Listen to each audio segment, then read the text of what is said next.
Celtic in Person, Volume 2, Episode 4, Willie Orr, 1906-07. A quick correction from Episode 3. I said that John Gillespie, the former Queen's Park player who gave evidence in the Jimmy Quinn v Glasgow News hearing in November 1905, had once played for Celtic in the International League Championship match against Aston Villa in 1895. Of course, that match took place in 1896, Hearts having won the Scottish League in season 1894-95. Tottenham Hotspur's winning of the League and Cup double in season 1960-61 was for long considered one of the greatest achievements in the domestic history of English football. It was the first time this feat had been achieved in the 20th century, and even after being matched by Arsenal 10 years later, and by Liverpool in the 1980s, and Manchester United and Arsenal again in the 1990s, before Arsenal became the first English club to do it in 3 different decades in the noughties, it remains a notable achievement in English football, despite the decline in importance of the FA Cup since the Premier League era began in 1992. By the time Tottenham Hotspur won the first double of the 20th century in England, Celtic and Rangers had both won it multiple times in Scotland. But it was a feat which had eluded all Scottish clubs in the 19th century, where 2 English clubs had already succeeded. Preston North End, with 6 Scots in their team, were the first in 1888-89, beating Wolverhampton Wanderers 3-0 in the FA Cup final at the Kennington Oval. Their achievement was emulated by Aston Villa in 1896-97, inspired by Celtic hero Johnny Campbell, who had joined Villa in 1895 and returned to Celtic Park a couple of months after opening the scoring in their 3-2 win over Everton in the FA Cup final at Crystal Palace in April 1897. 3 players from each of those teams, Campbell, Jim Welford and Jack Reynolds from Aston Villa, and Jack Bell, Peter Meakin and David Storrier from Everton, played for Celtic either before or after this match. Campbell and Bell both scored for Celtic in Scottish Cup final wins, and Bell also scored for Everton in that 1897 FA Cup final. Celtic had come close to winning the double in both 1893 and 1894, winning the league but losing the Scottish Cup finals to Queen's Park and Rangers respectively.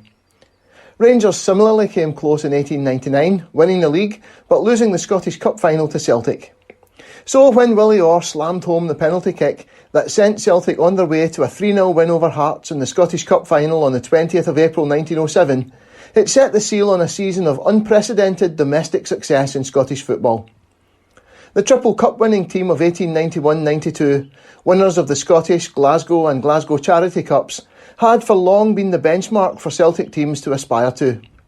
Now, the team assembled and nurtured by Willie Orr had raised the bar even higher, winning both national competitions and adding the Glasgow Cup to the League and Scottish Cup double. Unlike the title win of 1904-05, won by the tightest of margins in a Hampden playoff against Rangers, the 1905-06 championship had been won at a canter, Celtic finishing 6 points ahead of Scottish Cup winners Hearts.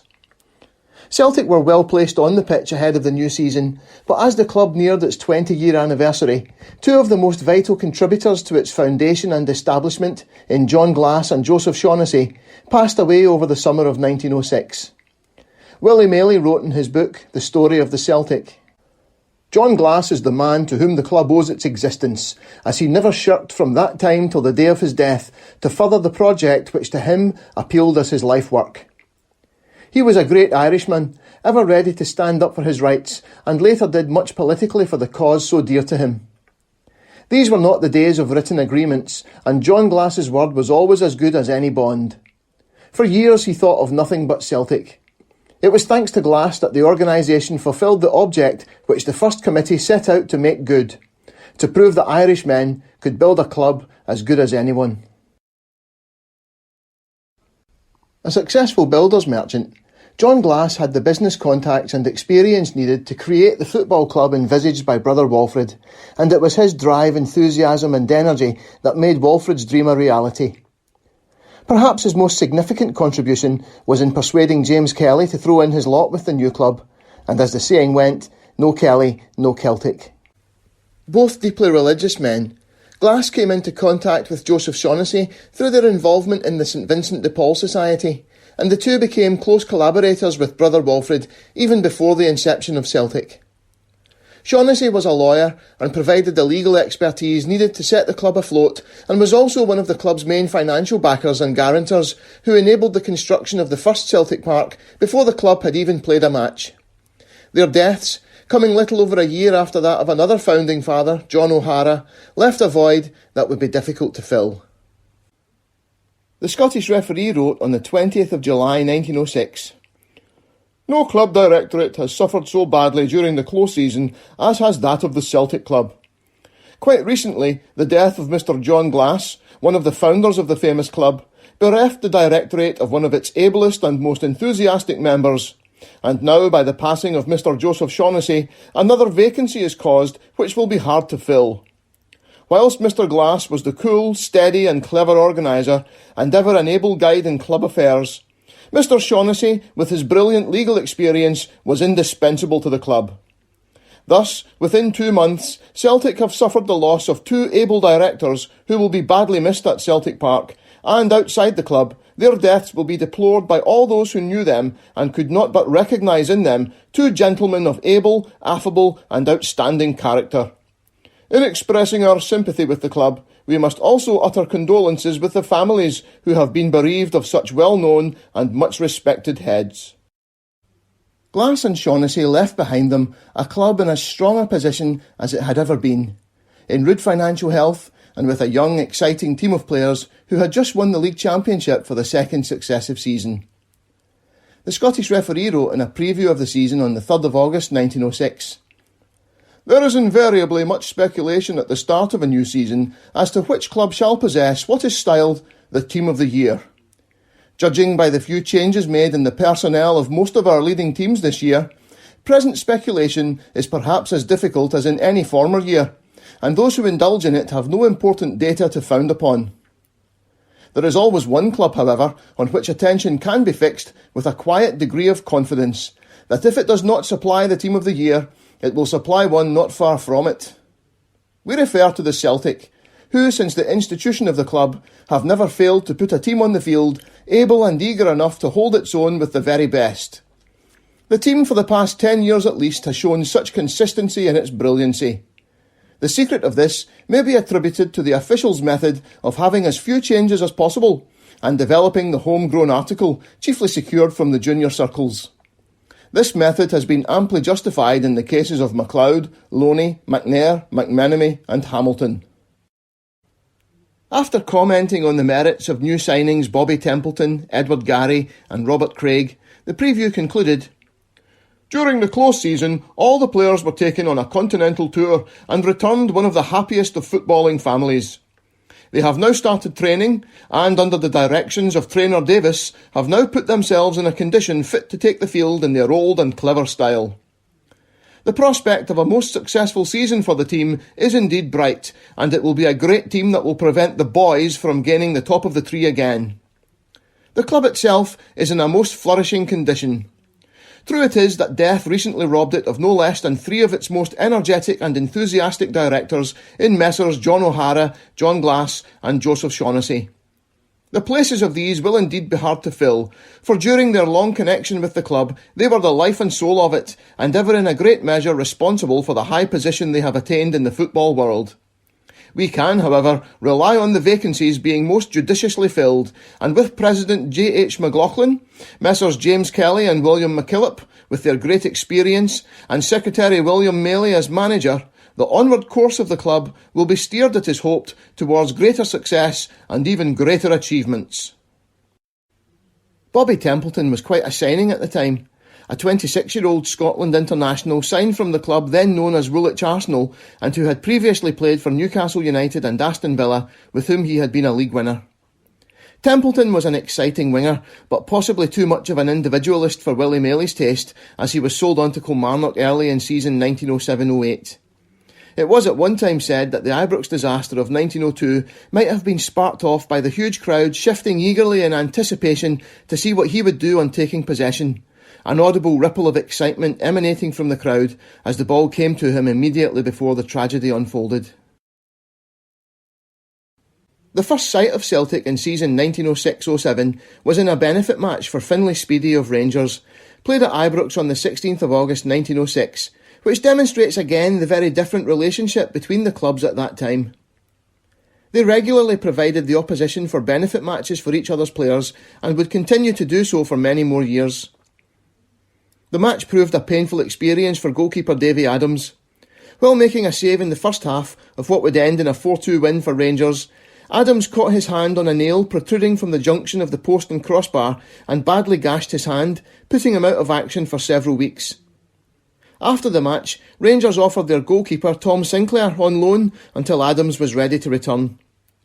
He has been described as their reserve goalkeeper, but had made 73 first-team appearances since joining them from Morton in 1904 and had played against Celtic several times in the previous few seasons, including the league playoff match at Hampden in 1905, the Scottish Cup semi-final that same season when Jimmy Quinn was sent off, and the 1905 Scottish Cup final itself against Third Lanark.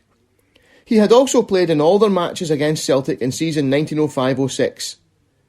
Sinclair would prove to be a very successful loan signing, conceding only 2 goals in 9 appearances, both in his last match, the 3-2 Glasgow Cup final win over Third Lanark on the 6th of October 1906. He was visibly angry at the concession of the first. The tone for the season was set in the first match, a 6-0 win over Motherwell at Fir Park, in which, by all accounts, Celtic took it easy after scoring the last goal. The Dundee Courier reported on the 20th of August 1906, "There was a very big gate at Motherwell, £295 being drawn, and the spectators were treated to as brilliant an exhibition of football by the Celtic forwards as has been seen for many a day.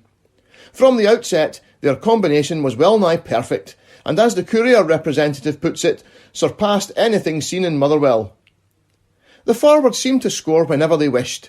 3 goals were put on in each half, and when the total reached the half-dozen, the order to cease firing was given, and tricky play was indulged in to the amusement of the onlookers, with, of course, the exception of the Fir Park players. Celtic's forward line was Bennett, McMenemy, Quinn, Summers and Hamilton." The names of this forward line tripped off the tongue of the supporters like a litany, as easily and readily as that of the half-back line of Young, Loney and Hay. They might not have been the best individuals to ever play for Celtic in their respective positions, but they have a very strong claim to being Celtic's best ever forward line, and in McMenemy and Quinn at least, players whose stature has scarcely been diminished by the passage of time. Alec Bennett was signed from Rutherglen Glencairn in 1903, snatched from under the noses of Queen's Park after his boyhood favourites Rangers passed up the chance to sign him because they thought he was too small. For Celtic fans, there would always be a sense of regret in remembering Alec Bennett due to his later defection to Rangers. While his fellow Rangers fan Alec McNair would fall in love with Celtic and spent his entire 2-decade career at the club, Bennett, while never giving less than his all for Celtic, never quite lost his devotion to Rangers and was ripe for the Ibrox club's advances in the spring of 1908, shortly after he scored the goal against them that all but secured Celtic's 4th successive league title. Bennett began his Celtic career as a centre-forward, announcing his arrival with a hat-trick in the 5-2 Glasgow Charity Cup final win over St Mirren. He was a fast, elusive runner with excellent ball control and a powerful shot in both feet. He was also an accurate passer of the ball, and as a centre was noted for long, raking passes to release the wingers on either side of him. After Jimmy Quinn established himself as perhaps the greatest centre-forward in Britain, Bennett was moved to the right wing and proved equally at home on the flank, where he kept up a scoring rate of a goal every 3 games for Celtic. Shortly before Bennett came to Celtic Park, his Rutherglen Glencairn teammate Jimmy McMenemy had been signed up, and after a slow start to his senior career, really began to blossom when joined by Bennett. Aptly nicknamed Napoleon, McMenemy was the on-field general of Celtic Park, his tactical awareness and keen eye for finding weaknesses in opposing defences being matched by his ability to exploit openings with finely weighted passes, both long and short. McMenemy was equally comfortable taking on opposing defenders himself, drifting effortlessly past challenges to create chances, and while not as prolific a scorer as Bennett, still notched 168 goals in 515 League and Scottish Cup appearances for Celtic from 1902 to 1920, winning 11 league titles in that period. The golden era came to an end in the years after World War I, following McMenemy's retirement, with Celtic sinking into a rut from which they only really emerged in the mid-1930s, when an encouraging resurgence coincided with the return of Napoleon as assistant manager, with many believing he should have been appointed manager in 1940, when an increasingly cantankerous Willie Maley was finally persuaded to step down. At centre-forward, Jimmy Quinn was the incomparable fulcrum of the attack. There's little doubt that his was one of the most significant careers in the history of Celtic Football Club. Despite playing his final match over 100 years ago, his name continues to reverberate down through the ages, and there can be few Celtic fans without a mental picture of the powerfully built, rampaging centre-forward, sending defenders flying like skittles as he ploughs his way relentlessly goalward before unleashing a ferocious shot that almost tears out the rigging. His nicknames of the Croy Express and the Mighty Quinn reflect that barnstorming image, which was richly deserved. But there was so much more to Quinn than raw power and speed. Newspaper reports of the day regularly describe a player capable of the deftest of touches and possessed of the sharpest of footballing intelligence to complement his undoubted physicality, such as the Glasgow Herald report on the 12th of March 1906 on Celtic's league-clinching win over Queen's Park, which described him as playing marvellously clever football. If he was on occasion guilty of overstepping the mark in the physical side of his game, it should be remembered that Jimmy Quinn played in an era when centre-forwards could be kicked from pillar to post, and he only ever gave as good as he got, regularly going home after matches to soak his badly swollen, bruised and gashed legs in hot water. When Quinn lost his temper, it was usually for good reason. Off the pitch, he could not have been more different to the warrior he was on it. He was a quiet, home-loving man who turned down Sunderland before signing for Celtic because it was too far away from his beloved Croy. He only signed for Celtic after being assured by Willie Maley that he would be allowed to commute to Celtic Park from Croy every day by train. His reluctance in signing was not due solely to being a homebody. He also suffered from crippling self-doubt and could not seriously believe he was good enough to turn professional.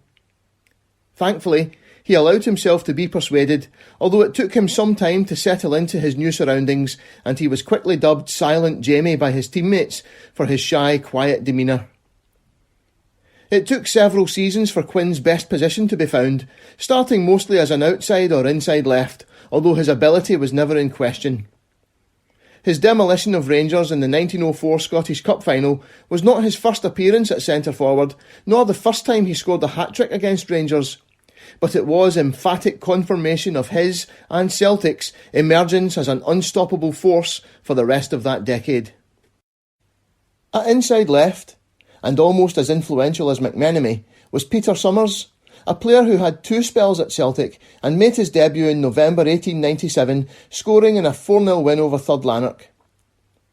Despite scoring 3 goals in 3 league appearances that season, he was always on the fringes of the first team and was loaned out to Blackburn Rovers, eventually joining them in a £200 deal in the summer of 1900. He returned to Celtic in August 1902, a more streetwise player, ready to lend his experience to a youthful forward line. We can have an idea of Summers' style from the nickname bestowed on him by Willie Maley, ever ready with a military metaphor, who called him Celtic's powder monkey. In the age of sail, powder monkeys were boys, usually chosen for their small size and speed, used by the Navy to carry gunpowder from the stores below decks to the gun crews. They had to be nimble enough to navigate their way through cramped, chaotic spaces below decks, and short enough to be covered by the gunnels as they sped along the decks to avoid fire from enemy sharpshooters. Summers was the man who provided the ammunition for Celtic, effortlessly evading lunging tackles in the hurly-burly of an Edwardian football field to carve out openings for the other forwards.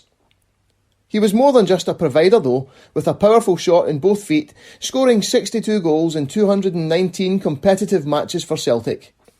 His impish playing style was reflected in his personality, being described as a razor-sharp wit, as well as being known for a spot-on impression of an untoo-impressed Willie Maley. His contribution to this great Celtic side was immense, and there was a noticeable drop in Jimmy Quinn's scoring rate after his departure for Hamilton Academical in 1910. Tragically, He only lived another 4 years after leaving Celtic, an illness necessitating the amputation of a leg, and he died in hospital of gangrene in 1914 at the age of just 36. Completing the front five was Davey Hamilton, an outside left of blistering pace and close control that earned him the nickname of the Dancer.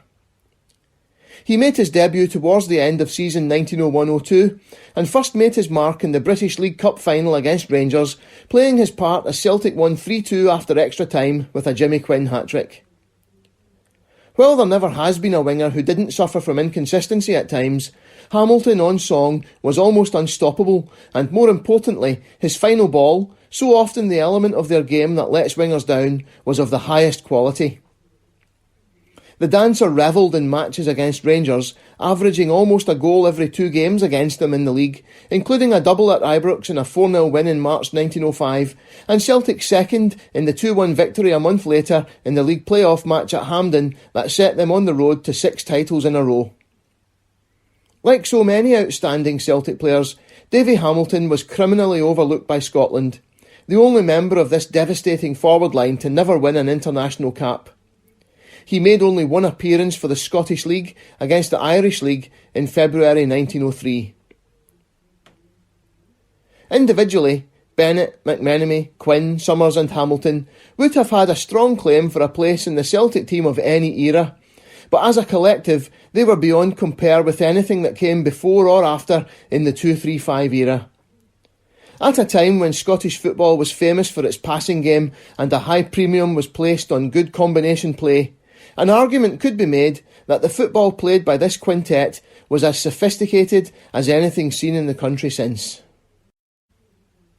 Ironically, just a week after the forward line were praised so highly in the papers for their display against Motherwell, Alec Bennett dropped out of the team that faced Kilmarnock at Celtic Park on the 25th of August 1906, the mercurial Bobby Templeton making his eagerly anticipated debut that day. The team picked up where they had left off against Motherwell, running out 5-0 winners. Templeton scored, but did not universally impress, with the Scottish referee recording, "Whilst in the second half he had some fine runs and a surprising goal, he was, as a rule, too fond to oblige his new partners, too partial with backheeling to Young, his townsman, and too negligent of dashing along the line and shooting for goal. He is a left footer, and it is very questionable if he would not be better at outside left than right. However, time will tell." The Edinburgh Evening News, however, was far more positive about his contribution, writing on the 27th of August 1906, "On Saturday's form, he is the catch of the season. He was scarcely ever beaten, and his distribution of the ball was excellent. In the second half, he played more on his own account, and from the goal line very cutely scored a goal by playing the ball on to one of the opposing backs, off whom it cannoned into the net. Like Walker of the Hearts, the conception of an opening comes quickly to him, and its successful accomplishment follows." The paper also picked out Willie Orr for praise. "W. Orr acted as left-back, and, as usual, his play was of the steadiest and most finished description." Orr was now 33 years old and very much a veteran, but he seems to have been ageing like a fine wine. I can't claim to have gone through all the newspapers of the era with a fine tooth comb, but I have yet to see a report critical of his play in all his time at Celtic. He was never the most flamboyant or spectacular of players, but the consistency of his performances was remarkable. Orr was that most valuable of players who was never less than a solid 7 out of 10 in every match. It's easy to imagine him at this stage of his career benefiting from having been removed from the helter-skelter of the midfield into the defence, like Dave Mackay at Brian Clough's Derby County or Lothar Matthäus at Bayern Munich, where he could use his vast experience to steady younger teammates and, with a little more time and space, dictate play from the back. Orr continued to be noted for skillful play in an era when most fullbacks were known more for their physical strength and aggression. It had been a flying start for Celtic, and they maintained their momentum the following week against Morton at Capello, with Bobby Templeton continuing at outside right and Alec McNair alongside Willie Orr at fullback. The most noteworthy aspect of the occasion was the unseasonably hot weather, the Glasgow Herald writing on the 3rd of September 1906. The vagaries of our climate are proverbial and have formed the subject of much adverse criticism among foreign visitors. But while we have taken its peculiarities with philosophic sang-froid, Saturday's experience was so unique that it will be long remembered as the hottest day on which senior football has ever been engaged in. Under such circumstances, brilliant and sustained play could hardly have been expected. But despite the extraordinary heat, most of the games were as keenly contested as under more favourable conditions. Celtic still retain their unbroken goal record, having added a couple at Greenock against Morton, who failed to score. The Parkhead team have now the splendid record of 13 goals to nothing in 3 games played, and with their defence, as at present constituted, they will be hard to beat. A cartoon on the front page of the Scottish Referee that day depicted players daintily strolling around the pitch while holding parasols over their heads under a blazing sun with the caption, "The Winter Pastime." Jimmy Quinn and Peter Summers scored the goals for Celtic, while Tom Sinclair continued to impress in goal, saving a penalty to keep his shutout run going. The win left Celtic alone at the top of the league with 3 wins, and the Edinburgh Evening News saw ominous portents in their form, despite suggesting they had opened with 3 easy fixtures. 3 Saturdays of the season have gone, and the Celtic stand alone in the position of having taken full points from the Scottish League matches played, unless we extend the sphere a little for the purpose of taking in St Bernard's, who have won their 2 matches played. In the case of the St Bernard's, no doubt troublous times are in store, but one may confess to a fear of coming events casting their shadows before in the case of the Celtic. It is true that the Celts have yet to be tested, and that their 3 victories have been over 3 of the weakest teams in the league, but one of the beaten drew with the Airdrieonians on Saturday, another smartly beat Partick Thistle, and the third took points off the Queen's Park much easier the other week than the Hibernians did on Saturday. These things point to the Celtic having a big say in the championship, and it will be in the interest of the competition if the Heart of Midlothian improve on their good performance of Saturday by winning at Parkhead a fortnight hence. Celtic disposed of Partick Thistle in the Glasgow Cup the following week, a Jimmy Quinn double securing a 2-0 win at Meadowside, before that eagerly anticipated meeting with Hearts at Celtic Park in what was undoubtedly their first big test of the season, against the team who had knocked them out of the Scottish Cup at home in February that year. There was some controversy before the match when Rangers and Queen's Park arranged to play their Glasgow Cup replay at Ibrox that same day, which possibly accounts for the surprisingly low attendance of only 20,000 for a match that might have been expected to draw at least 10,000 more. The Scottish referee's preview of the match on the 14th of September began, "Second in importance only to the cup tie at Ibrox is the league match at Parkhead between Celts and Hearts." Does this suggest that not only the Scottish Cup but also the Glasgow Cup was considered a more prestigious competition than the Scottish League? We have already seen that the 1904 Glasgow Cup final between Celtic and Rangers attracted 20,000 more spectators than the league playoff match between the same teams in March 1905. While Rangers were going down to a shock 3-0 defeat to the amateurs in the Glasgow Cup, Celtic were firmly establishing their title credentials with a comprehensive 3-0 win of their own over Scottish Cup holders Hearts. It was a match in which Celtic were superior in every department, with Alec McNair and Donny McLeod at fullback, ensuring Sinclair was barely tested. While even with Alec Bennett still missing, the forward line was like a well-oiled machine. Athletic News wrote on the 17th of September 1906, "Bennett is on the sick list, but the Celtic vanguard got along splendidly. Templeton has settled down to a business-like game, and there is little fear of him losing his place so long as he keeps to it.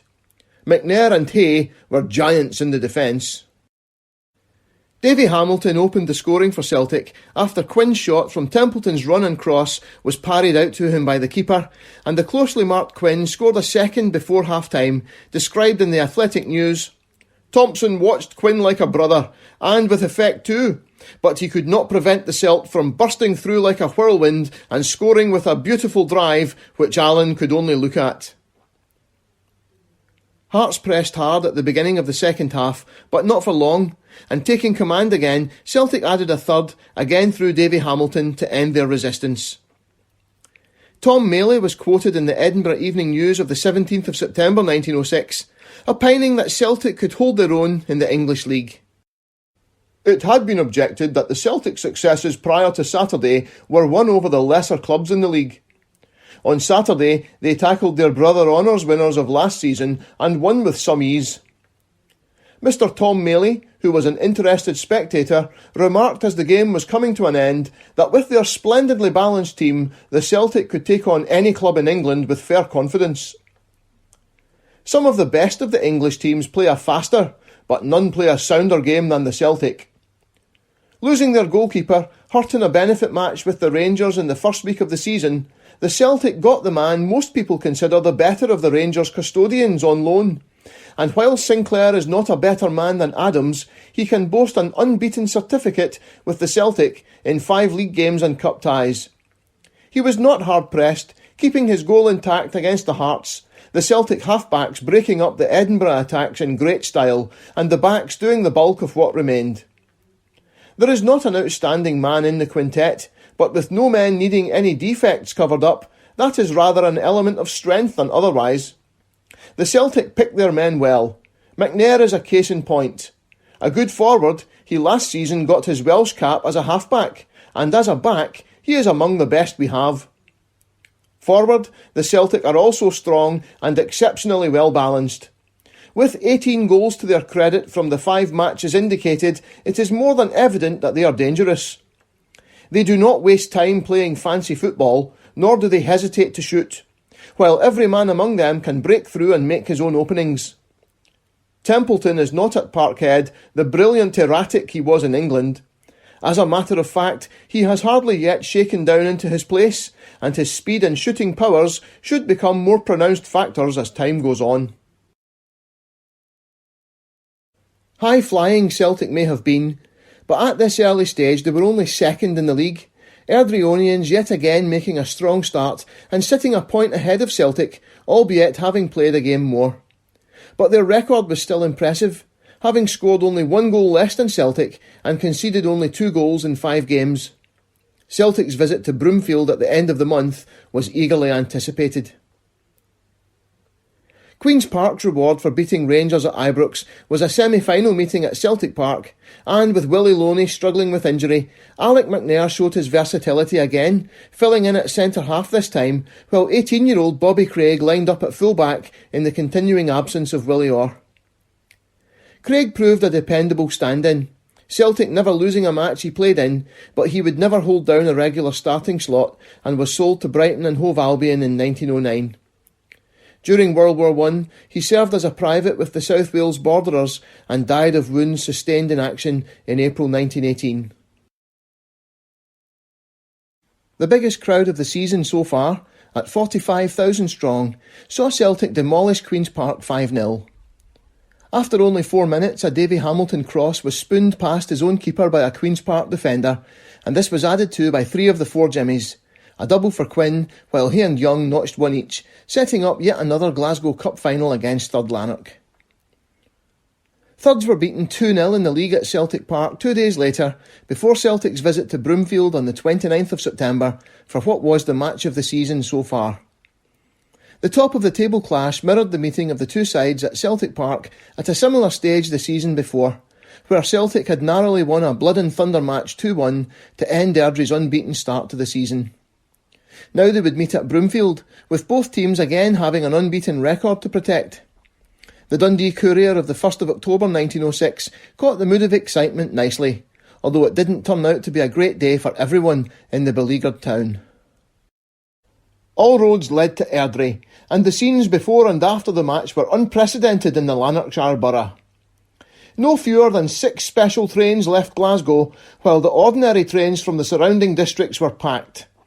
The crowd at the match numbered 25,000, and the gate drawings, which realised £538, were over £200 better than the previous best at Airdrie. Wild scenes were witnessed in the principal streets in the evening. So great was the crush in one refreshment shop that the excursionists got impatient and helped themselves to the dainties tastefully displayed on the tables. Several were honest enough to give payment, but the majority cleared out, laden with supplies, and the proprietor estimates that he has lost about £10 on the day's transaction. The match was a spectacle unlike anything seen in Airdrie before, with the fans crammed into the ground long before kick-off and filling up every available and not supposed to be available space, many eager to see if this was the day the Celtic defence would finally be breached. The Glasgow Herald recorded on the 1st of October 1906. In prospect of witnessing such a consummation, every preparation was made for an unusually large crowd, and exceptional precautions had been taken for the proper control thereof. These were fully warranted, for never in the history of the game has such an attendance been seen in a provincial enclosure, fully 25,000 being accommodated. So clamorous were the more eager for admission that part of the barricade was stormed uncarried. The ground was packed to the touchlines, but fortunately the game was carried to a successful finish without any serious encroachment on the playing pitch. Unfortunately for Airdrieonians, the game itself did not live up to the occasion, as Celtic in the end ran out easy winners, with the hard-working, hard-tackling home side no match for their bigger and technically superior opponents. They opened brightly, but found even when they did get past McLeod and Orr in defence, Tom Sinclair was still an insurmountable barrier. The Scottish referee writing on the 1st of October, "His success has been phenomenal and would seem to indicate that he is the keeper of the year. Celt's success on Saturday was due, first of all, to his brilliant saving in the first 20 minutes. After weathering this early storm, during which Airdrie tried unsuccessfully to intimidate Celtic with some very heavy challenges, the Celtic half-back line of Young, McNair and Hay gradually exerted their control, and the Glasgow Herald correspondent considered Airdrie's tactics counterproductive. In the opening half of the game, play was fairly even, but it was all too apparent that the local team were taking too much out of themselves, more than the finer points demanded, and their robust tackling of the burly Celts had the opposite effect of that evidently intended.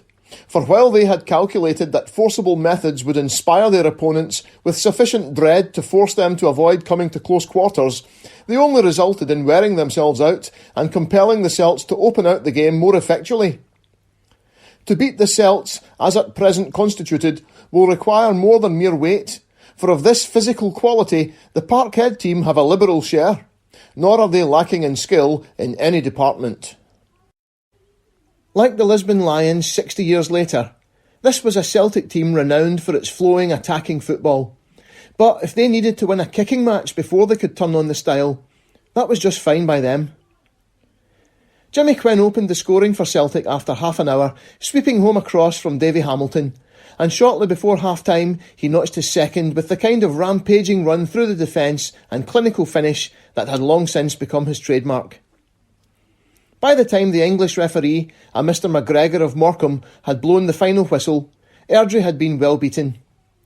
The Scottish referee described his officiating as amateurish, writing that he had controlled the game from the touchline, which was a novelty to Scottish fans. The correspondent went on to suggest that this was possible for English referees because players accepted their decisions much more amicably than those of their Scottish counterparts, writing, "If our home referees, let us say, were treated with the same respect, and their decisions, right or wrong, obeyed simpliciter as these English referees are, there would, in our judgment, be no reason whatever to cross the border for English officials." Tom Sinclair, who had now played 8 matches for Celtic without conceding a goal since his loan move from Rangers, was carried off the pitch shoulder high by his teammates, and even at this early stage of the season there was a real celebratory air around the club, and a feeling that Celtic were unstoppable. Athletic News wrote on the 1st of October 1906, "It is no exaggeration to say that the Celts, on present form, are far ahead of any team in Scotland. With the exception of Dundee, they are models in regard to size and symmetrical physique, and these monumental features have had not a little to do with their success. In addition, they are each and all lavishly equipped with football ability, and whether their superiority stands out in greater relief because of commonplace worth of other teams, I am not quite in a position to say, as I have only seen a few of the chief sides up to the present. But, whatever the reason, the Celts, as constituted now, are one of the most efficient, and in some respects, one of the most brilliant sides that ever represented the club." This was Tom Sinclair's last league appearance for Celtic, and he had not conceded a single goal in the competition. The on-loan Ranger had time for one last match and a winner's medal the following week in the Glasgow Cup final against Third Lanark, in which he conceded the only 2 goals of his 9-match Celtic career. The referee for the final was the famous John Lewis of Blackburn, a founder and former player of Blackburn Rovers who had earned the nickname the Prince of Referees after taking charge of 3 FA Cup finals from 1895 to 98. He went on to referee the 1908 Olympic football final between Britain and Denmark, and at the age of 65, the 1920 Olympic final between Belgium and Czechoslovakia. The latter didn't turn out so well, with the Czechs walking off the pitch in the 40th minute after a contentious goal had put Belgium 2-0 up. After complaining formally about the refereeing, Czechoslovakia were disqualified, and the third-place playoff match between Spain and Netherlands became a match for second and third place. With 2 consecutive matches refereed by English referees this season, it shows again that there is nothing in the idea that Fred Kirkham was brought up from Preston to referee the league playoff match against Rangers in 1905 in order to ensure impartiality in officiating. Having Englishmen refereeing matches seems to have been quite commonplace at the time. Any notion that the much-fancied Celtic would record an easy win at Ibrox on the 6th of October 1906 was dashed within 2 minutes when Third Lanark took a shock lead. A cross from the right flashed past Sinclair by the unusually named Tom Fairfowl. It was soon clear that Celtic were not quite themselves, and it took them some time to recover from the shock of conceding their first goal of the season. The Edinburgh Evening News reported on the 8th of October 1906. What might have been the score or result at the finish had not Fairfowl scored for third in the opening minute of the game, it would be hard to say. But certain it is that the point, so smartly and unexpectedly taken, had an upsetting effect on the Celtic. More than they bargained for. They were at times in desperate strait to obtain the equaliser, and how the Third's defence withstood their shocks can hardly be described. Quinn was gallantly held by McGee, the ex-Abercorn back, while Templeton, on the right, was rendered ineffective by the play of Nielsen and Sloane, who never waited to beat their man by trick play, but got the ball away as quickly as they could. It was in one of their rushes that McIntosh, in the excitement of the moment, brought down Summers and incurred a penalty, which Orr converted into a goal, and one that eventually proved to be the undoing of the Cathkin club, so far as this game was concerned. Despite Celtic's drawing level, Third Lanark didn't fall away, and indeed retook the lead, Fairfowl scoring again on 40 minutes after an attempted clearance by Donny McLeod had struck a Thirds player and into his path to give them a 2-1 lead at the interval. It's not clear who scored the second equaliser for Celtic, with some reports crediting Sonny Jim Young, while others say Jimmy Quinn. It seems to have come after a goalmouth scramble, and both players were there on the line. Baldy, in the Scottish Referee, wrote on the 8th of October 1906, "This came as all 5 goals in the tie had come, rather luckily, for Quinn scored from a scrimmage on the goal line after an excellent corner taken by Templeton, with Young outstretched over the players in the melee as if saying, 'Bless you, Brownlee.'" The Edinburgh Evening News described it, "The play in the second portion saw the third even to better advantage, but the luck in scoring was not to be theirs but the Celtics. Knowing where the ball would come in from a corner by the expert placer Templeton, they crowded right in front of goal and fairly rushed the ball and goalkeeper into the net. As cute a move as ever I saw." Meanwhile, the Aberdeen Press and Journal recorded, "Then at a later stage, Young got the equaliser." The general consensus in the newspapers is that a draw would have been a fair result on the day. But as Third Lanark tired late in the game, they were hanging on and could only hold out until the 82nd minute when Peter Summers worked an opening to shoot low past the keeper to take the trophy, as described in the Scottish Referee of the 8th of October 1906. "Peter Summers turned on the ball as if saying, 'Well, here it goes, hit or miss,' and shot.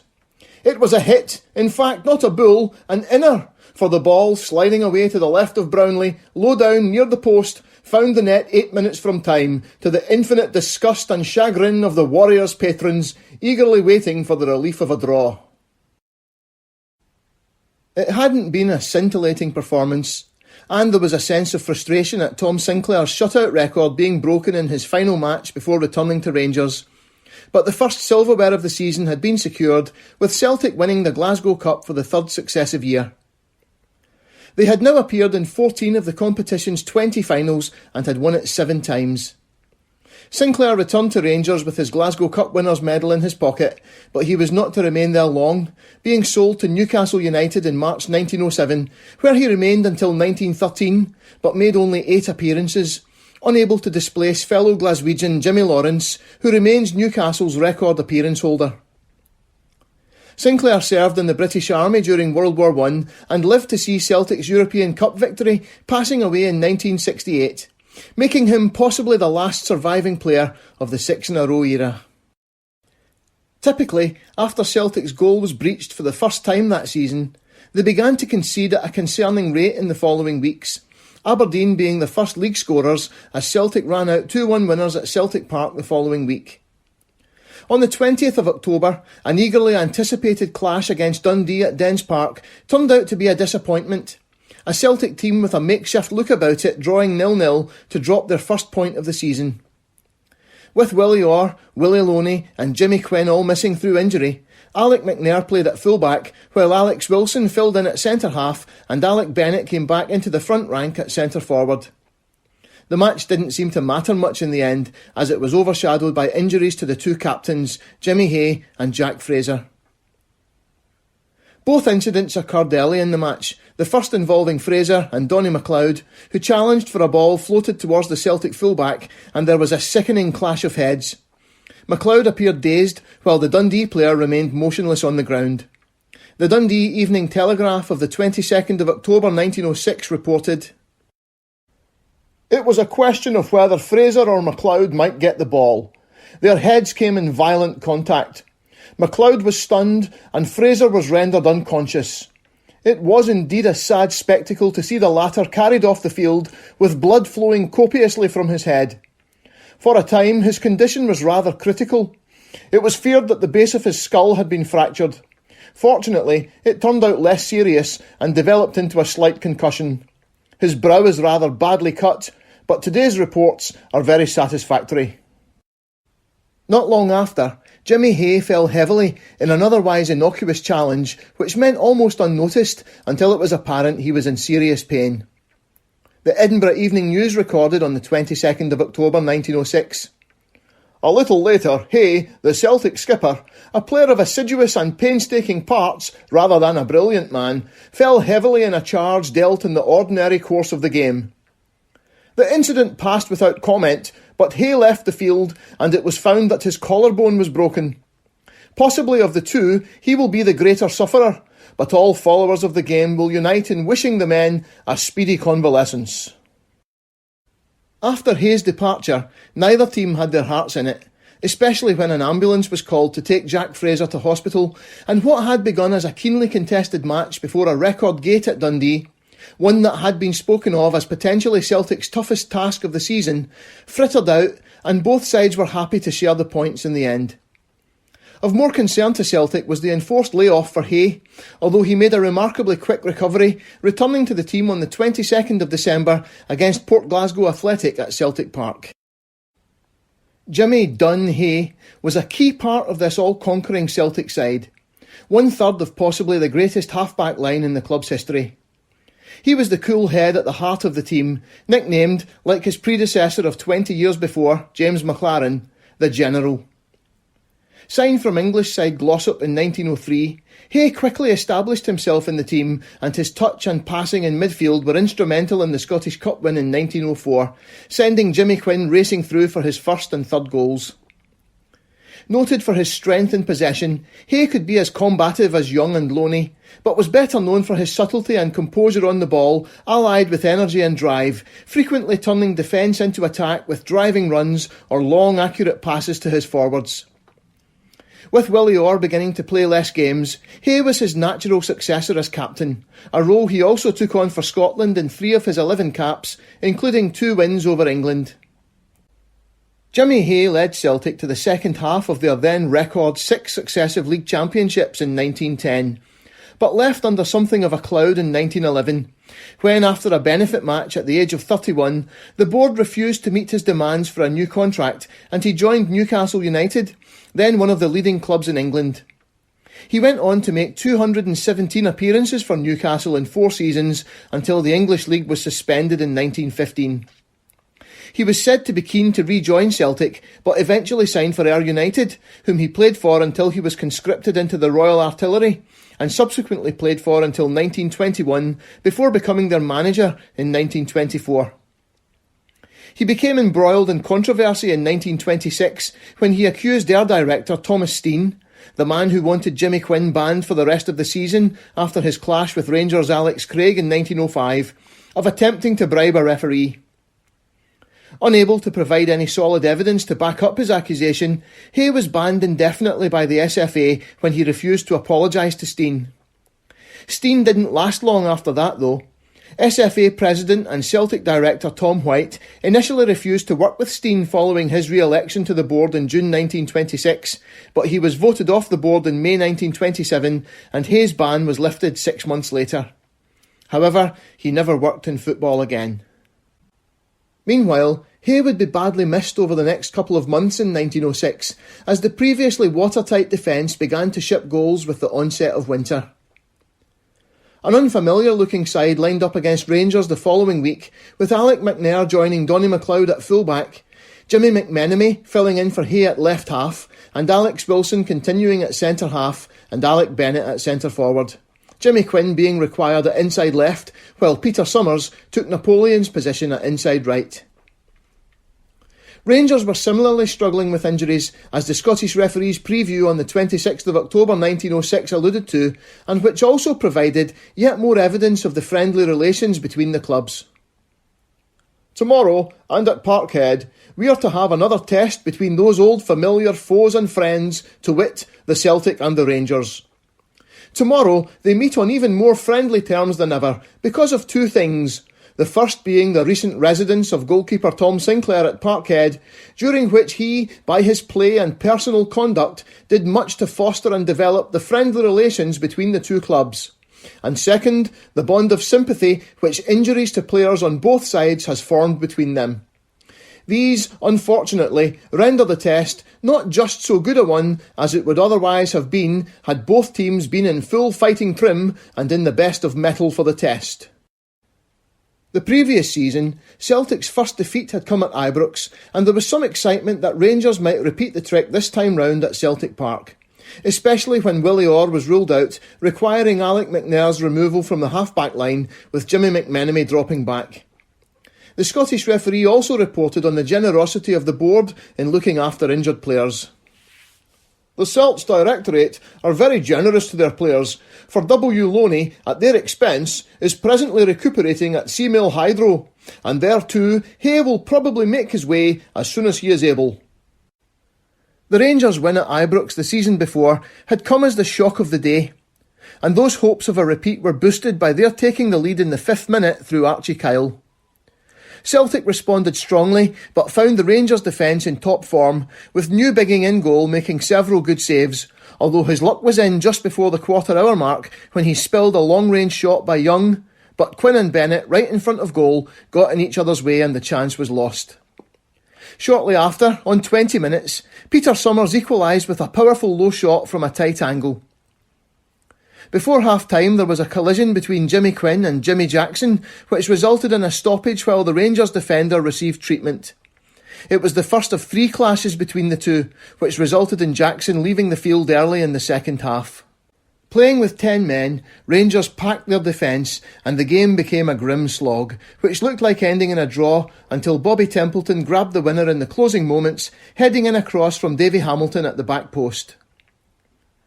The general consensus was that Rangers had been unlucky to lose, but the win left Celtic already looking firm favourites to retain the title on 17 points from 9 matches.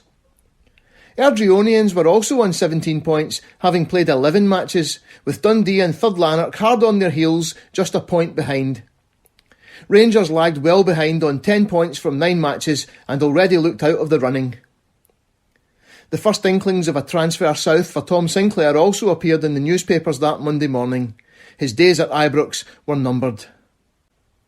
With Willie Orr appearing only intermittently, and the enforced absences of Willie Loney and Jimmy Hay, the Celtic defence, which had been so impregnable in the opening months of the season, began to ship goals over the next couple of months, the full-back and half-back positions taking on a very unfamiliar look. Despite this, fans continued to be entertained as the front line continued to pile on the goals, and only 2 more points were dropped before the turn of the year. The beginning of this period was signalled in early November, with Bobby Craig at left-back and Alex Wilson at centre-half, and a rare start in the forward line for Edward Gary. Playing against the lowly Hamilton Academical at Douglas Park, Celtic were 5-0 ahead before the hour mark when they inexplicably switched off and Hamilton pulled one back after a defensive slip, Donny McLeod's pass back to Davey Adams being intercepted by the Hamilton centre-forward Atkinson. There followed a very shaky period when, the Scottish referee reported on the 5th of November 1906, "For a time, the Celts were practically played for all they were worth." Hamilton had a goal disallowed before they finally scored a second, and the Scottish referee continued, "What might have happened with further time may be conjectured, as the Celts, who had shut off steam after the scoring of the 5th goal, were unable to put it on again. There is no getting away from the superiority of the Celts. Fore and aft, especially in front and in the intermediate department, they showed football of a superior class, although when the Ackies shook off their timidity, the rear trio proved unsteady." It proved no cause for alarm, but Hamilton had become the first team to score more than once in a game against Celtic that season, and this foreshadowed what became the toughest match of the season to date on the 24th of November at home against Clyde, the week after a narrow 3-2 win over Falkirk at Brockville. Clyde, playing in a manner not even their most fanatical supporters could have expected, attacked from the start and the Celtic defence struggled to cope. They were 1-0 up at half-time and doubled their lead on 46 minutes. Celtic's final ball had been letting them down so far, but Sonny Jim pulled one back a minute later and then equalised on the hour mark from the penalty spot. Clyde were far from disheartened and went ahead again 10 minutes from time and looked to have won the match before, in the final minute, Jimmy Quinn flicked out his boot and diverted a young shot past the keeper to rescue a point. The Scottish referee reported on the 26th of November 1906. "Thus one of the best and liveliest games seen at Celtic Park ended in a 3-goal draw. Celtic got a rare fright, and in taking 1 point, the Celtic may consider themselves extremely fortunate. Clyde deserve the highest praise for their work, and with a true sporting spirit, the Celts at the close congratulated the opposition on their achievement." The defence, so unbreachable at the beginning of the season, was clearly a concern, and there were rumours of reinforcements possibly being recruited. The Manchester City illegal payment scandal, which cost Tom Maley his job at Main Road, had broken, and they were in the process of selling a squad full of players as a result. Rangers had snapped up former Celtic forward George Livingston, but the Dundee Evening Telegraph of the 26th of November was a little premature in reporting on what would have been an intriguing signing for Celtic had it been completed. Gradually, places are being found for the suspended Manchester City players. Another has to be added to the list of those who are to play for Scottish clubs once 1st of January arrives. Celtic have done a good stroke of business by securing the services of Herbert Burgess, the noted internationalist, who will materially strengthen what has, all along, been recognised as a weakness at Parkhead, the defence. McLeod has never had a recognised partner all season. Sometimes it was McNair, sometimes Orr, sometimes Craig.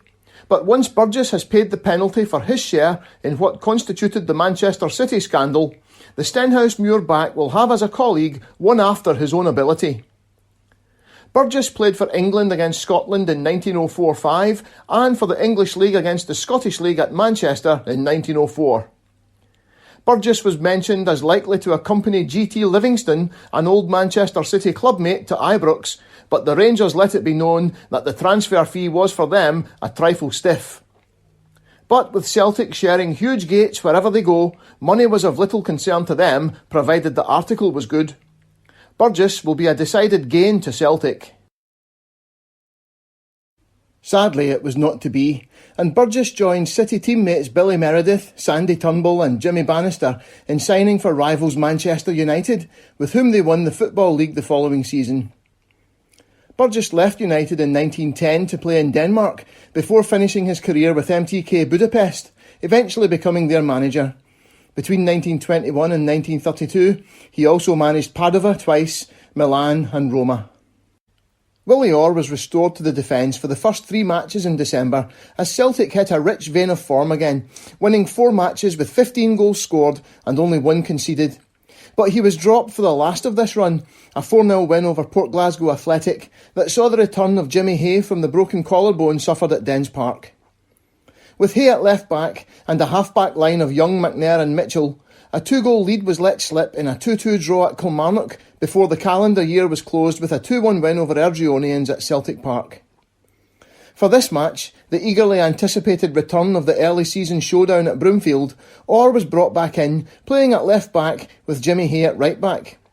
On a treacherous surface, with snow falling for much of the match, Airdrie took the lead in the 5th minute and held firm for most of the half, despite relentless Celtic pressure. The Dundee Courier wrote on the 1st of January 1907, "A scrum resulted in Graham netting within 5 minutes.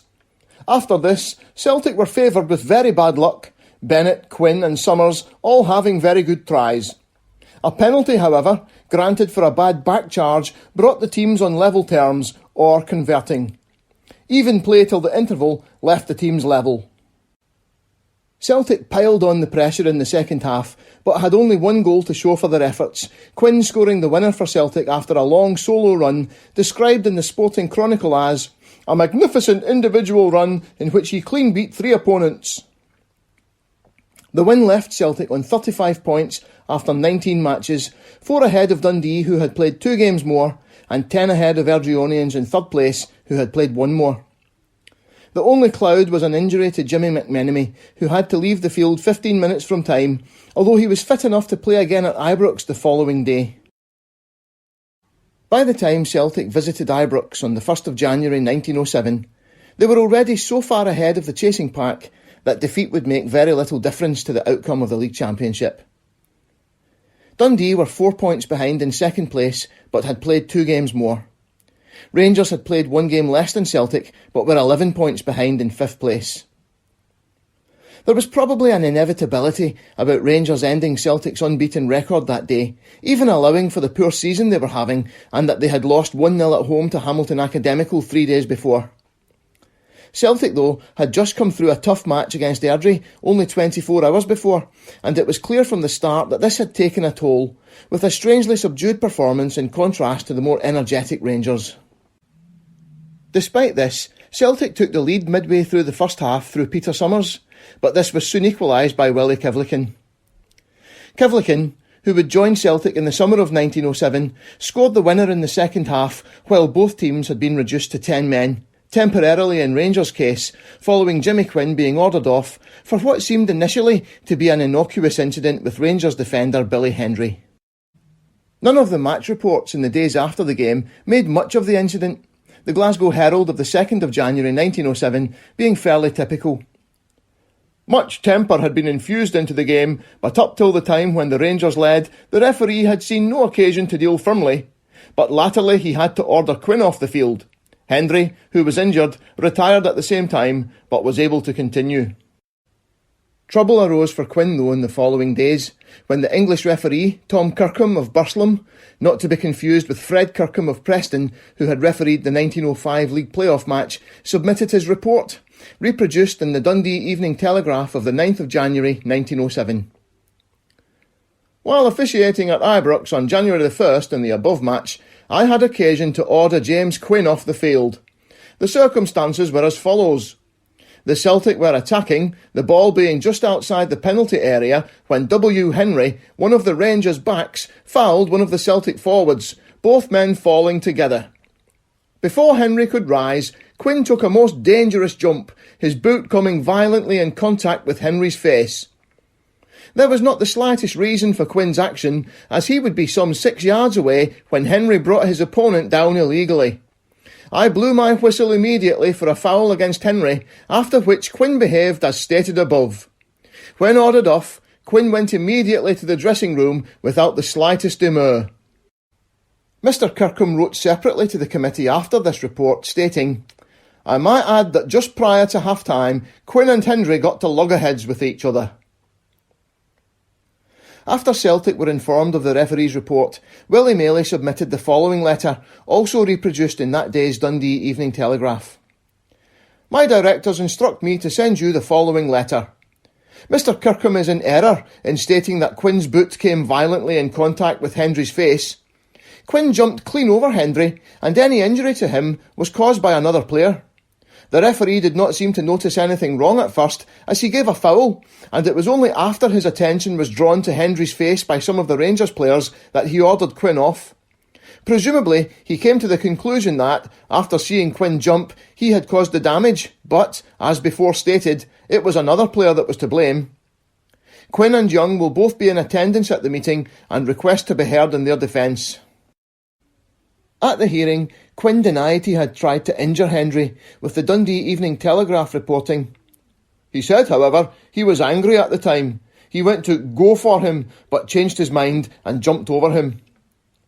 The chairman pointed out that Quinn had been previously suspended for a month in 1905. After a long pause, Mr. McKendrick, Perthshire, moved suspension for 2 months, and Mr. Campbell, Renfrewshire, seconded. Mr. Gibson, Kilmarnock, moved 1 month, and this was seconded by Mr. Forbes, North of Scotland. On a division, 16 voted for 2 months and 6 for 1 month. Quinn will thus not be available for the Celtic until the 8th of March 1907, the week before they are due to play Aberdeen at Pittodrie. A suspension of this length was a very serious matter for players at the turn of the century. Quinn would be without wages for the term, and at a time when players were paid not so very much more than the average working man, could have seen him in some financial difficulty. That same week, the newspapers were reporting on a potential move for Quinn to Manchester City, with several English newspapers carrying the news that the deal was done, such as the Yorkshire Post and Leeds Intelligencer of the 10th of January 1907. "It is understood," says a Glasgow correspondent, "that the transfer of James Quinn, the noted centre-forward of the Glasgow Celtic, has been obtained by Manchester City. The sum paid has not transpired, but it is exceptionally high and put at £1,500, as there is no question of Quinn's ability. The player so far this season has shown brilliant form, topping the list of goal scorers in Scotland. Quinn has played 3 times for the Scottish League v England, once for the Association v Ireland. Last evening, he was suspended for 2 months by the Scottish Association for rough play at Ibrox Park on New Year's Day." That same day, however, the rumours were being dismissed, the Dundee Evening Telegraph reporting, "Quinn, of the Celtic, has been much talked of lately. Presumably, the fact that he will not be available for the Celtic for a couple of months led to the rumour that Manchester City had secured his transfer. Not only was it said that he was going to Manchester, but that the sum paid to Celtic for his services was £1,500. The story, it is needless to say, is false, and has been characterised as such by the Celtic officials." If the story had been true, this would have constituted a record transfer fee at the time, beating the £1,000 Middlesbrough paid Sunderland for Alf Common in February 1905. That would not be beaten until Blackburn Rovers paid Falkirk £1,800 for John Simpson in February 1911. Simpson had grown up in Scotland but was English-born and had been completely ignored by the England selectors, who refused to cap a player who played for a Scottish club. He made his England debut a week after he moved to Ewood Park. In his last match before suspension, on the 5th of January 1907, Quinn scored 2 first-half goals as Celtic beat a dogged Falkirk side 3-2 at Celtic Park. Alec McNair scored the other before half-time, but Falkirk scored twice in the second half, giving Celtic a nervy final 6 minutes. 5 league matches in a row were won after the loss at Ibrox, before the Scottish Cup campaign began with a 2-1 win over Clyde on the 2nd of February, which set up an epic series of matches against Morton in the second round, which began at Capello on the 9th of February 1907. The team was returning to a more recognisable shape by now, despite Quinn's suspension, with MacLeod and Orr at fullback, the only other significant absentee being Willie Loney. Alec McNair continued at centre-half and Alec Bennett at centre-forward. Celtic attacked relentlessly in the first half, but Morton's keeper, Robert Soldier Robertson, so called because he actually was a serving soldier, was in inspired form, stopping everything Celtic could throw at him. Morton were limited to long-range efforts for most of the half before the English referee, Mr J.T. Ibbotson of Derby, blew for the interval 6 minutes early. When his error was pointed out, the teams came back onto the pitch and completed the 45 minutes before going off again for half-time. Just as the teams changed over, a hailstorm broke out, with the pitch becoming heavy and treacherous, and the play became much more even in the second half, with neither side managing to create any clear chances. The Scottish referee concluded their report on the 11th of February 1907. Celtic ran Morton almost off their feet in the closing 10 minutes, but the defence stood up magnificently and would not own defeat. A hard and well-fought tie resulted in a draw. Scottish Cup ties took priority over league matches, even on a Saturday at the time, so it would be March before Celtic returned to league action, with the first replay taking place at Celtic Park the following Saturday, 16th of February. A big crowd turned up for the replay, with the Greenock Telegraph and Clyde Shipping Gazette reporting on 3 crowded special trains leaving Greenock at lunchtime, and that the Morton directors must have felt supremely happy as they surveyed the 25,000 attendants shortly before the 3:30pm kick-off. The 90 minutes was a repeat of the first 45 at Capello, with Morton defending desperately and Soldier Robertson again in inspirational form. Jimmy McMenemy opened the scoring on 15 minutes, wrong-footing 2 defenders to advance on goal and finally send a shot past Robertson. Joy was short-lived though, as 5 minutes later, a shot by inside right Galbraith deflected off Sonny Jim past Adams. A line in the Greenock Telegraph hinted at a certain unhappiness with Celtic's play. There were hard knocks going, and young, Celtic right half was again conspicuous by his unfair attentions to Lindsay.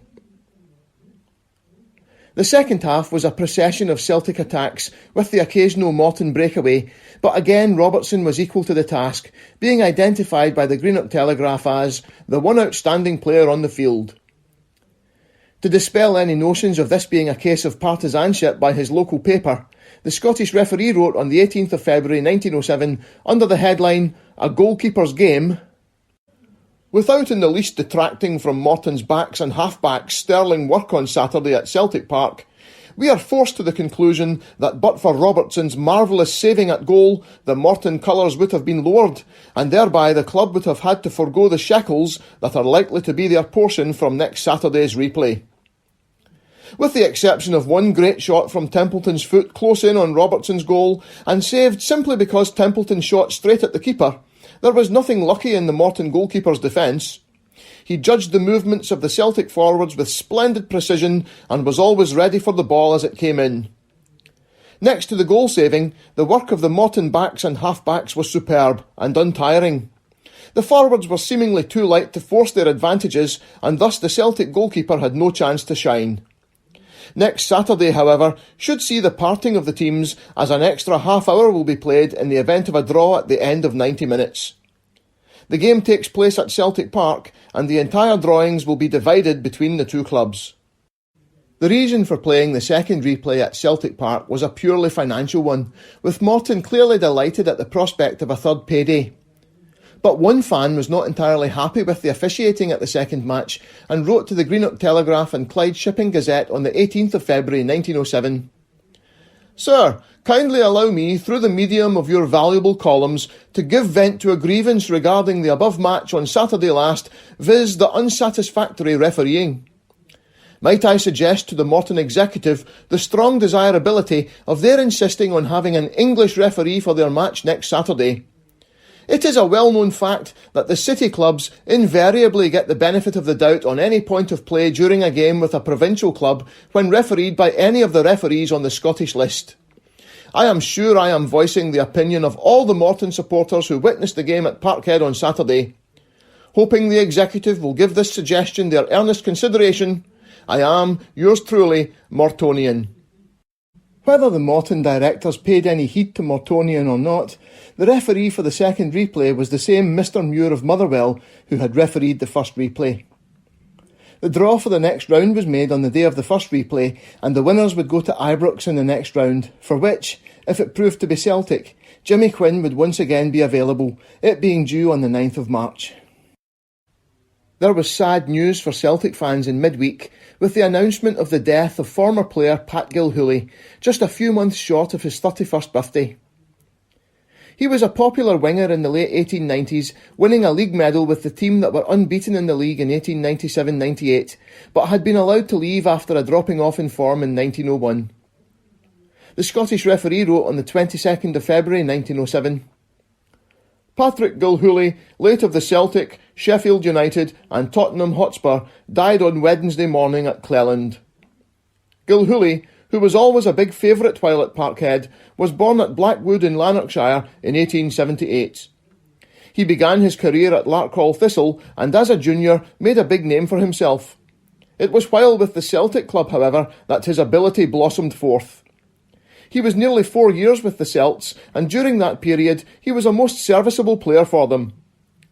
From Parkhead he went to Sheffield, and in England he was always a prominent figure in the football arena. Many a good game he played for Tottenham Hotspur, and the last club he played for was Brighton and Hove. Pat Gilhooley's Celtic Wiki entry gives his year of birth as 1876. But whether 1876 or 1878, he was still a very young man, and the number of players who played for Celtic, and presumably every other Scottish club around the turn of the century, and who died at a very young age, is striking. The third attempt at separating Celtic and Morton looked like heading for the extra time that had been agreed upon, with the teams locked at 1-1 going into the last 2 minutes. Jimmy McMenemy opened the scoring again, taking a pass from Jimmy Hay and sending a shot arrowing just inside the post from the edge of the area. The Greenock Telegraph and Clyde Shipping Gazette of the 25th of February 1907 wrote, "The spectators were treated to a showy display by Celtic, and their superiority would have been more pronounced but for the dour, never-say-die play of the Morton halfbacks." Their superiority would also have been more pronounced had the referee not prevented a goal by Alec Bennett right on the interval, blowing the half-time whistle just as he received the ball in front of goal and shot into the net. Morton once again fought back doggedly and dragged themselves level early in the second half, but, the Scottish referee reported on the 25th of February 1907, this was practically their last chance. The game developed into a long drawn-out struggle between the Celtic attack and the Morton defence. Several chances were missed, with Robertson in the Morton goal once again performing superbly, and frustration was setting in when Willie Orr missed a penalty, with the clock running down, which, the Scotsman reported on the 25th of February, "To the astonishment of the Celtic crowd, he sent yards past." To the great relief of the vast majority of the 35,000 crowd, Jimmy Hay settled the tie with a headed goal in the 88th minute to finally kill off Morton's resistance. It was a deserved win for Celtic, not just on the day, but over all 3 matches. But Morton greatly enhanced their reputation by their sturdy defence and determination against technically superior opponents, particularly their goalkeeper, who had been considered for a Scottish League cap at a selectors' meeting between the second and third games, but having been born in Nottingham, was not selected. After a 2-2 draw at Pittodrie on the 2nd of March, Celtic made their way to Ibrox on the 9th of March for the Scottish Cup quarter-final, with Jimmy Quinn restored to the team after completing his 2-month suspension. A few nights before the match, Quinn was honoured with a presentation evening in St Mungo's Hall, in which his admiring fans presented him with a cheque for £250 to make up for his 2 months without pay due to suspension and a gold watch. None of the Scottish newspapers did more than mention it in passing, but the Irish News and Belfast Morning News of the 11th of March 1907 carried a report suggestive of the huge esteem in which Quinn was held and a simmering resentment about his treatment by the SFA, who had refused to pick him for the forthcoming international against Ireland. The concert and presentation to James Quinn of Glasgow Celtic took place on Wednesday evening last in St Mungo's Halls, Glasgow. The event, which will be memorable in the annals of sport in Glasgow, constituted one of the most striking and enthusiastic demonstrations ever witnessed in the city. The tickets were all sold out on the previous Monday. By 6:30 p.m, the hall was filled, and so great was the crush in the thoroughfares outside that the police insisted on the doors being closed at 6:50 p.m. The disappointed ones numbered at least 2,000. The limelight entertainment included pictures of Celtic Park during a great match, portraits of the officials, pictures of the various Celtic teams since the inception of the club, and a splendid series of portraits of old players, including Jerry Reynolds, the late Barney Battles, James Kelly, Paddy Gallagher, Peter Dowds, John Madden, Sandy McMahon, etc. The concert programme included the star turns from all the music halls of the city, along with the cream of local talent. Mr. Peter Summers acted as capably as accompanist as when chasing the ball in Celtic Park. Bailey J. McConnell presided and was supported on the platform by the Celtic directors and players. The chairman's speech was a scathing indictment of the Scottish Association in their treatment of the guest of the evening. Mr. C.P. O'Donoghue made the presentation. After a few energetic remarks regarding the Celtic Centre, he said he had now to perform a very pleasing task to hand over to Mr. Quinn that token of their esteem. The gold semi-hunting level watch bore the following inscription: presented to James Quinn, Celtic Football Club, with the Glasgow Star testimonial, raised as a mark of appreciation and as a protest against his unfair treatment by the Scottish Football Association, 6th of March 1907. He had also to ask him to accept the pendant for Mrs. Quinn and a cheque for £255. Mr. Quinn, who was greeted with a splendid ovation, the entire audience rising to their feet and singing "For He's a Jolly Good Fellow," briefly expressed his thanks, and having bowed to the audience, retired amidst a renewed outburst of cheers. With memories of the New Year match at Ibrox still fresh in the mind, the Scottish referee was calling for calm the day before the match in their edition of the 8th of March 1907. These remarks have special reference to the great cup tie at Ibrox between Celtic and Rangers, in which the influence of events, still unhappily fresh in the players' and the public's memory, may tend to retaliation and recrimination. We appeal to the players, in their own and the sport's interest, not to allow these events to influence them at all, but to be minded solely to what is due to football as a sport and to the public who are its patrons. It is not dog or hog or hooligan football the public wish to see and pay to see, but displays of manly football by men whose object is to meet and beat each other by manly methods in a fair and square manner. Football can be played this way easily, and by none more so than the first-class and heavily paid players who engage in this contest tomorrow. We appeal to them once more to prefer the public with what they are entitled to. A huge crowd of 65,000 rolled up to see the quarter-final tie, which was by far the highest attendance in Britain that day, although the takings were not so far ahead of the FA Cup ties, with English fans paying a higher entrance fee. The Dundee Evening Telegraph of the 11th of March 1907 reported, "The competitions for the National Cups are nearing a close, and with excitement at fever heat in those districts still represented, it is little wonder that the financial returns are big. Comment has been made that the drawings at English ties are always far in excess of those realised in Scotland. There was an exception to the rule on Saturday when Rangers and Celtic played before a crowd which paid more to witness the game than has been paid in any tie in England this season. A new record for a sixpenny gate was established at Ibrox. The official total was £1,910. Gate £1,370, stands £540. The crowd was so dense that one of the exit gates was burst open and, before order could be obtained, large numbers had gained free admission. In the rush, several persons were crushed, and had it not been for the admirable service rendered by the mounted police, the disorder might have had more serious consequences. It may be mentioned that the largest sum netted in any one English cup tie this season was £1,831 at the replay between Bolton Wanderers and Everton. There were big crowds at the 4 English matches on Saturday. The biggest was at Sheffield, where 37,830 saw the Wednesday defeat Liverpool by 1-0. This was little more than half, however, that went into the enclosure at Ibrox to see Celtic soundly whack the Rangers. The extent of the victory, 3-0, was as surprising as the financial returns. Many thousands could not be accommodated.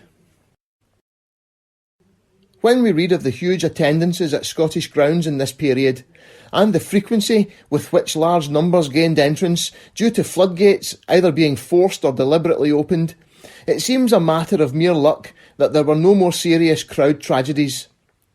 The Scottish referee of the 11th of March 1907 reported that only 2 spectators were taken to the Western Infirmary, with one released later that evening, the other being detained but not seriously injured, and he was visited by 2 Rangers directors the following day. The official attendance was 65,000, but many of the papers estimated as many as 70,000 fans gained admission. Celtic lined up Adams, MacLeod, Orr, Young, McNair, Hay, Bennett, McMenemy, Quinn, Summers, Hamilton. Having been surprised by Rangers in the New Year match, Celtic were clearly better prepared this time and took control from the first, taking just 7 minutes to open the scoring. Alec Bennett swerved his way past May on the right wing and crossed for Peter Summers, who showed remarkable composure and skill to flick the ball up and hook it over his shoulder into the net. Rangers clearly set out to stop Quinn at all costs, with 3 markers crowding round him every time he received the ball, and an early incident when Billy Hendry, in clearing, caught Quinn in the stomach with his boot, leaving the striker winded. He admirably refused to rise to the provocation, and while the Rangers players tried to goad him, they forgot about the danger posed by the rest of the forward line. The Dundee Courier wrote on the 11th of March 1907, "Before the game was 10 minutes old, a most regrettable accident took place. Hendry, the Rangers left-back, getting his uplifted foot into Quinn's stomach in the act of clearing. This was the same pair who got into the wars on New Year's Day. Quinn was never the same after this, and the Celtic showed their generalship and adaptability by adopting the wing game. Celtic, in scoring early from a good shot of Summers close in, only got what they deserved on play, and the lead undoubtedly settled them more." Despite struggling with the effects of this boot to the stomach, Quinn continued to draw markers to himself and proved adept at releasing Summers and McMenemy, who were dictating play. The Scotsman wrote on the 11th of March 1907, "The Celtic inside 3 played the game to perfection," and finished off the report, "Summed up, Quinn's reappearance made all the difference in the world, and the form of Gray, Stark and May being a bit under par, the Celtic forwards worked wonders, and in reality won very easily." The second goal, just before half-time, killed the match as a contest, Jimmy Hay looping a long-range shot that completely baffled the Rangers keeper into the top corner. Athletic News reported on the 11th of March, "Newbigging might have saved Hay's shot. He made scarcely an effort." In the second half, Adams in the Celtic goal had only one save to make, and he did so brilliantly, turning away former Celtic forward George Livingston's shot at point-blank range. Celtic went further ahead in the 52nd minute, with Alec Bennett again the provider from the right wing, his cross being met by Davey Hamilton, his charge into the penalty box perfectly timed to power a header beyond the keeper. Celtic's win could have been even greater, and the Rangers fans were streaming from the ground long before the end, the Dundee Courier reporting on the 11th of March 1907. "Another apparently well-taken goal, Quinn's, was disallowed by the referee for some infringement in the goalmouth. A quarter of an hour from the finish, the crowd commenced to scale, and the end arrived in semi-darkness, with the league leaders semi-finalists by 3-0. Celtic had set the record straight after the New Year defeat at Ibrox, which had been their second game in consecutive days, and it was a triumph especially for Alec McNair, whose work at centre-half had provided the platform for the victory. The Dundee Courier wrote, "In a criticism of the winning team, it is difficult to select one man from another, where all did well on a ground not too well suited to their style. I should, however, single out Alec McNair at centre-half, who was magnificent alike in tackling and in letting his forwards away." McNair would eventually settle into the right-back role at Celtic, becoming one-third of the holy trinity defence of Shaw, McNair and Dodds that formed an almost impregnable barrier to opposition forward lines and conceded only 14 goals in 38 games, including 26 shutouts in season 1913-14. Nicknamed the Icicle for his coolness under pressure, McNair proved himself in the early part of his Celtic career to be the consummate all-rounder, and in season 1906-07 played in both full-back positions, centre-half, left-half, inside forward and centre-forward. Like Davey Hay more than 60 years later, no matter where he played, he excelled, and like Hay's contemporary Paul Madeley at Leeds United, even though he had no recognised position, he was rarely out of the side. When he was finally established at right-back, there was no better right-back in the business. McNair was possibly the first in what would become a long line of Rangers fans who signed for Celtic and fell in love with the club. He is Celtic's record appearance holder in the Scottish League and Scottish Cup and was a fixture in the team into his 40s. Alec McNair is by any measure a Celtic great, and his story deserves to be far more widely known. With the league title all but secure, talk inevitably turned after Ibrox to the possibility of Celtic winning the first League and Cup double in Scotland. The Scottish referee wrote on the 11th of March 1907, "Celts, on the strength of their performance v Rangers and on their consistent season's form, are now installed first favourites for the Cup. They are resolved, we understand, to bring off the double event, i.e. the League Championship and the Scottish Cup. They are all the keener to bring off the double event because no Scottish club has yet done so. If Celts accomplish this feat, and it does not seem beyond them, then they will create a Scottish record and equal to that of Preston North End in 1889 and Aston Villa in 1897. The title race was now little more than a procession, and Celtic's only other defeat came against Third Lanark at Cathkin Park on the 16th of March 1907, Jimmy Quinn scoring the consolation goal in a 2-1 loss in the absence of Alec McNair, Alec Bennett and Peter Summers, all capped for Scotland against Ireland at Celtic Park on the same day. The Scottish Cup was the first leg of the double to be clinched, Celtic reaching the final after another epic semi-final round against Hibernian, again requiring 3 matches to split the teams. The third tie was again played at Celtic Park purely on financial grounds, and after 2 scoreless draws, Celtic finally turned on the style in the second replay, winning 3-0 with goals from Quinn, Summers and McMenemy in what was probably Bobby Templeton's finest hour as a Celtic player, his trickery and accurate passing slicing Hibs apart. Even the retiral of Quinn through injury in the first half did not give Hibs a glimmer of hope, with McMenemy's goal seeing Celtic 3-0 ahead shortly after half-time. The final took place a week later at Hampden Park, with Celtic the firm favourites against the holders Hearts. On the 20th of April 1907, they lined up Adams, MacLeod, Orr, Young, McNair, Hay, Bennett, McMenemy, Quinn, Summers, Templeton. Hearts were missing their talisman, Charlie Thompson, a centre-half who was capped 21 times for Scotland and after signing for Sunderland in 1908, captained them to the English First Division title in 1912-13. He had fallen ill a few days before the final and his illness was kept a closely guarded secret right up until kick-off.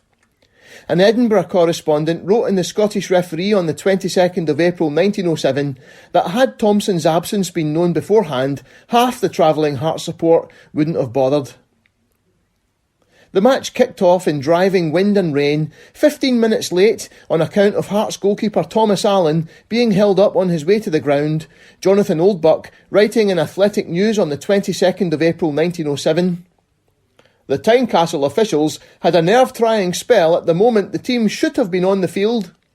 Allen, the goalkeeper, had lost his way, and it seemed as if a substitute would have to be requisitioned when he appeared, breathless, but happy to find himself still in time.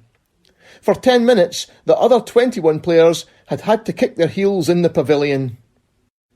You have to wonder what could possibly have happened for Hearts to lose their goalkeeper and for a player to turn up 10 minutes late for a National Cup final. It seems farcical that the showpiece event of the season was held up because of a player not having turned up yet. But there seems to have been no further repercussions for Hearts. Captain Jimmy Hay having won the toss, Celtic kicked off with the elements at their backs. The ground was very slippery on account of the weather, and despite playing against the wind, Hearts started well, peppering the Celtic goalmouth with crosses, but the Scottish referee reported Orr was in magnificent form and cleared brilliantly every time.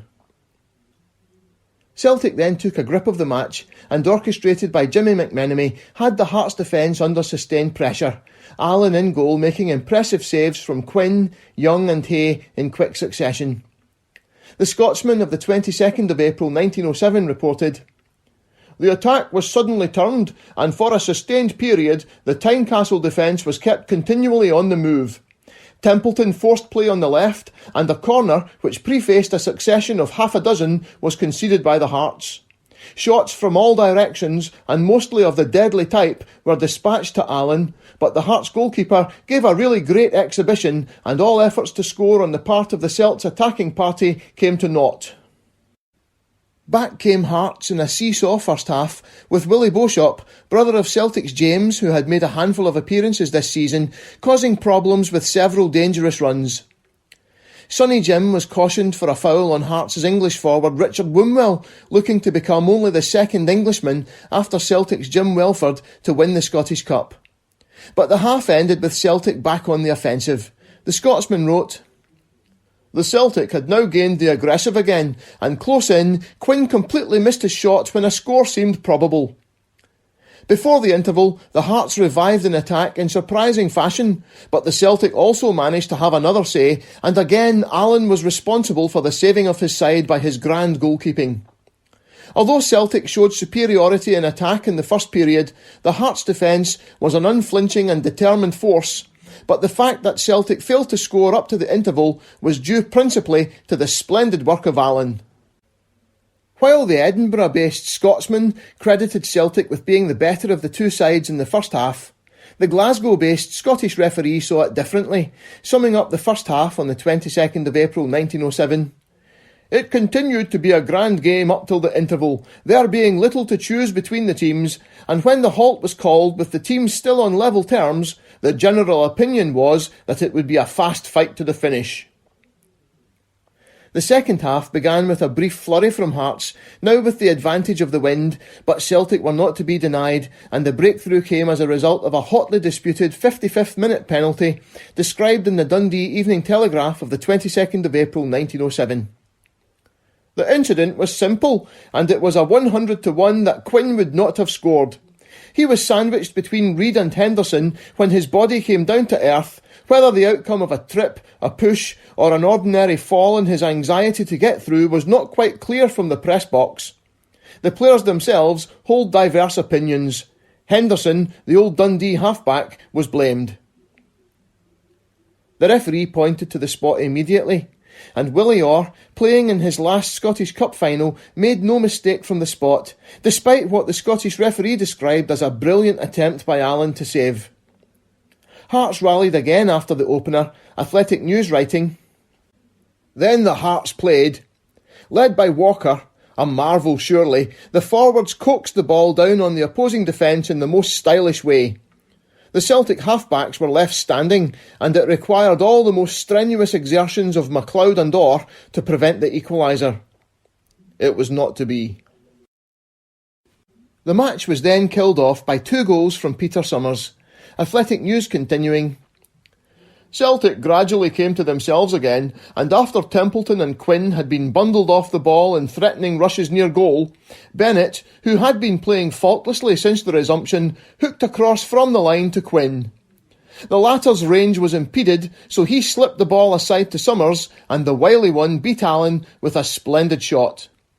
The Hearts looked up now and again after this, but they were a beaten side, and it scarcely needed a third goal, from Bennett to Summers and so into the net, to quench their aspirations. Reid might have headed away, but once Summers had possession, Allen had no possible chance." Celtic had won well, with the only disagreements in the newspapers being over exactly how far ahead of Hearts they had been. The Cup was presented to Celtic later that evening in the Alexandra Hotel in Glasgow, and the first half of the coveted double had been achieved, with the league title no more than a formality.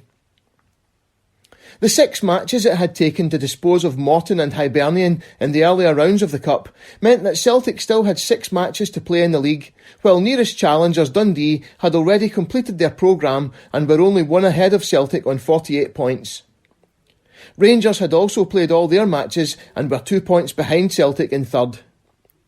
In a low-key affair, in front of just 4,000 spectators at Meadowside on the 24th of April 1907, a 2-0 win over Partick Thistle sealed Celtic's double triumph. The Glasgow Herald's match report on the 25th of April doesn't even mention that Celtic's win had won the championship, let alone mention that they were now double winners. The eulogies had already been written, with the Scottish referee of the 22nd of April reporting, "It is true that, as regards the league championship, the Celts had still to play 6 matches, but they have only to win one of these in order to mak succour of the double honour. Thus, they may be practically congratulated on their record performance, and they and their large and loyal following may now, if they choose, proceed forthwith to celebrate this, the most notable triumph in the club's history." The nearest approach by Celts to their present success was in 1892, when they won the 3 cups, to wit, the Scottish, the Glasgow and the Glasgow Charity, a feat also equalled by the Rangers in 1897. Across the border, Preston North End in 1889 and Aston Villa in 1897 both equalled the Celts' present Scottish record in winning the English Cup and League Championship in the same season, so that a Scottish club now equals these English, or, shall we say, Anglo-Scottish combines. We, of course, want a partner for Celts, but we fancy, seeing it has taken them 18 long years to bring off this double, that it will take as long again ere another club can be found equal to the task. Celtic took their foot off the gas after clinching the league title, drawing 4 of their last 5 matches against St Mirren, Port Glasgow Athletic, Hearts and Motherwell, so that their 7-point advantage over Dundee in the end was not as great as it might have been. Given this tailing off in form, it is probably not surprising that Willie Orr's final cup match for Celtic, the Glasgow Charity Cup final against Rangers on the 18th of May 1907, should have ended in a disappointing 1-0 defeat, much to the annoyance of Willie Maley, who had hoped for a clean sweep of the Scottish honours. So effectively ended the career of one of the greatest of the early Celts. Willie Orr joined Celtic, one of a tranche of signings in the wake of the incorporation of the club in the spring of 1897, and had been a constant ever since. A source of continuity, consistency and leadership through a turbulent decade as they faced fierce challenges from Rangers and Hearts, and while only 1 league title had been captured in the first half of that decade, Celtic had finally regained the Scottish Cup in 1899, which Orr's penalty had just secured for the 5th time, making their record second only to Queen's Park in Scotland's most prestigious competition. As the end of his career beckoned, Orr, like James Kelly a decade before, planned on taking up a more sedate pastime, making a name for himself on the bowling green, as recorded in the Coatbridge Leader of the 22nd of June 1907.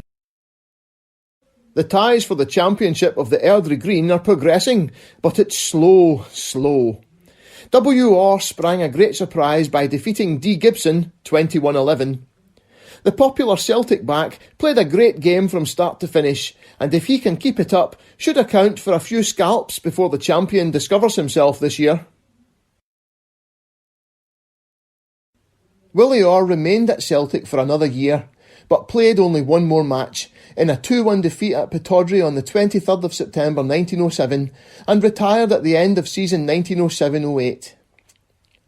Shortly after retiring, Orr became a director of his first club, Airdrieonians, and became their manager in 1921, guiding them to 4 successive second-place finishes in the league and their only Scottish Cup win in 1924, a 2-0 win over Hibernian at Ibrox in front of 65,000 spectators. Having taken his Airdrie side to play Leicester City in a benefit match in 1925, he impressed their directors enough to be offered the manager's job there the following year. He led Leicester to their highest ever finish before they won the Premier League in 2016, losing out on the title by a single point in 1929. Unfortunately, after this high point, their fortunes steadily declined and he resigned in 1932 with the club fighting relegation. His next management job proved less successful, and he was banned for life by the SFA over an allegation of offering a bribe to an Ayr United player to not play against his side in a relegation clash in 1935. The ban was lifted in 1937, but he never returned to football and died at the age of 72 in 1946. It was a sad end to a great career in football, but Celtic fans of the early 20th century would always remember Willie Orr with great affection as a skillful, steady and reliable performer who did so much to nurture and lead the greatest team in the club's history so far through their initial burst of success. It's a testament to Orr's ability that he remained a first-choice player throughout the transitional period from 1899 to 1903, when so many of his end-of-the-19th-century teammates were moved on to make way for a younger homegrown side, bursting with talent all over the field. Yet he remained a mainstay, even proving adaptable enough to excel in a new position at such a late stage in his career.